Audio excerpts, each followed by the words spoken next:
des chorégraphes québécois. C'est autour du thème de la solitude. Tout le monde est dans la même situation, avec les mêmes contraintes, et tout le monde crée avec ce sentiment d'anxiété et d'incertain un peu.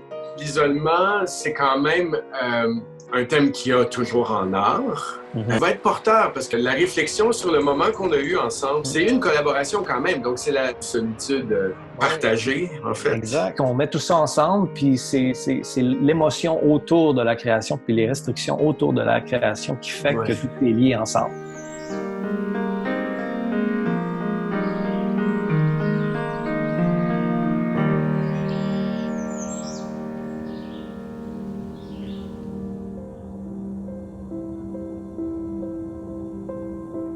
Comment ça se passe, le confinement? En fait, moi, c'est très, très particulier parce que mon confinement, il dure depuis 3 mois. Parce que j'ai fracturé une jambe au mois de janvier. Voyons donc. Je dois réapprendre à marcher toute seule chez moi, sans physiothérapeute, évidemment. Oh, c'est terrible! Fait que pour moi, ça fait des mois que je suis un peu pris dans mon corps qui ne fonctionne plus. Fait que là, écrire une pièce sur la solitude avec de la danse, ça pouvait pas mieux tomber que là. Wow! Là, écoute, je suis comme touché là, d'apprendre ça. Et j'imagine que ça va certainement nourrir la pièce, ça. Oui, j'ai déjà beaucoup d'idées. Wow! On vous a jumelé avec Anne Plamondon, chorégraphe danseuse. Et puis, Anne cherche une musique large avec beaucoup parfois des grandes envolées ou des grands contrastes, moi, ce que j'entends aussi dans les dynamiques, dans l'émotion. C'est un peu pour ça que j'ai choisi le trombone aussi. Ma première impression sur le coup, j'ai fait « Oh, un cuivre! » En fait, j'ai jamais fait solo pour des cuivres. Mais j'étais contente de savoir que c'est Patrice Richer parce que je le connais. Je sais qu'il a l'habitude aussi de jouer beaucoup de créations. Ça, c'est drôle. Ça veut dire qu'il y a certainement une affinité, là.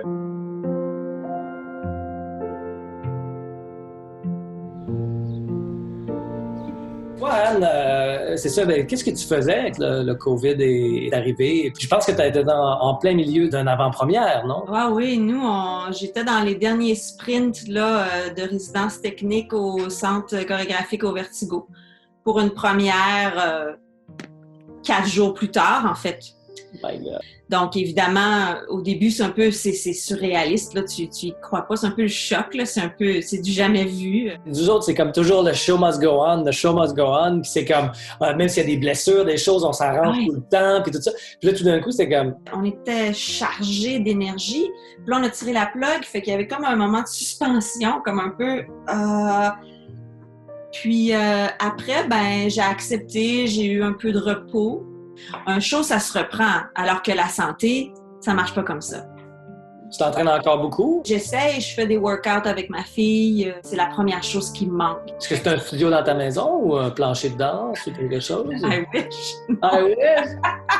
Là que je vois aussi qu'il y a peut-être une similarité entre ce qu'on vit en ce moment, puis aussi quand tu es tout seul dans un studio à créer un solo sur toi-même. Puis en danse, on a tellement besoin du regard des autres, en fait. Oui, c'est vrai, hein? Quand tu as le regard de l'autre, ça veut dire que oui, je suis là, je reconnais que tu existes. Puis j'aime que c'est un projet qui émerge de quelque chose improbable, en fait. Comment on peut transformer ce moment difficile sur la Terre en quelque chose de créatif. L'art, ça nourrit notre esprit, notre âme. Mm-hmm. Puis ça aussi, l'équilibre de notre âme, l'équilibre de notre santé mentale est aussi essentiel.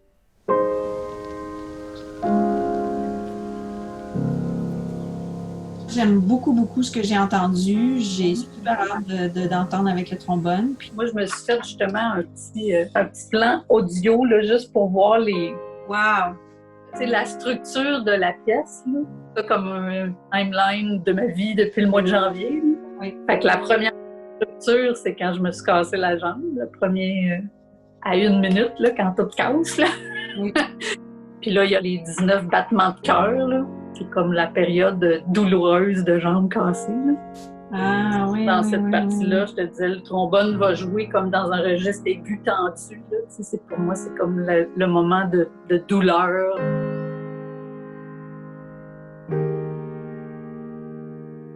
Là, je travaille sur différentes phrases chorégraphiques. Puis après ça, je vais les imaginer dans la structure.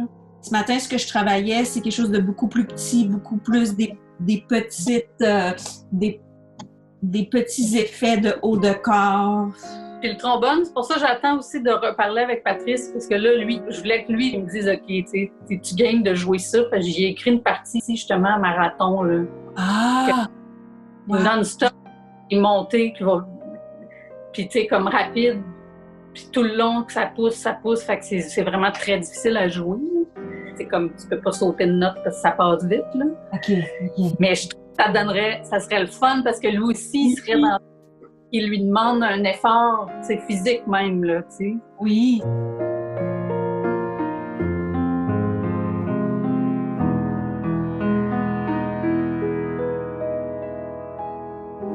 Là, j'ai reçu la musique, fait que je vois un peu dans quelle direction. C'est un petit peu plus cérébral, sa musique. Elle sentait plus quelque chose d'intérieur, quelque chose de plus... Fait que c'est intéressant le contraste.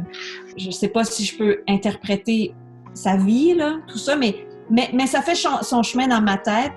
Là, j'avais une petite idée, c'est toujours gênant de dire nos idées. Tout le processus de création se fait à distance. Alors, pourquoi, à un moment donné, on aurait la danseuse puis le musicien sur scène ensemble pour performer? Non, je pense qu'il faut comme assumer ça jusqu'à la fin. Et dans le editing, on voit des moments par moment, on voit le musicien, par moment, on me voit moi. C'est comme, je sais pas si ça pourrait être intéressant, mais à un moment donné, on a passé dans ce lieu-là, mais on s'est jamais rencontrés.